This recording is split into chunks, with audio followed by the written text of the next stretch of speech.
আসসালামু আলাইকুম রহমতুল্লাহি ওবরাকাতুহ।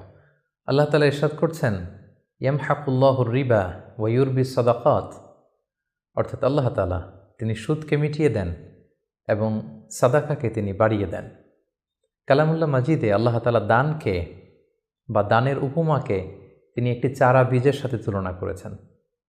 যেই চারা বীজে থাকে 7টি শীষ, যার প্রতিটি শীষে থাকে শত শস্য দানা। আল্লাহ তাআলা যাকে চান তাকে বহুগুণে প্রবৃদ্ধি দান করে থাকেন।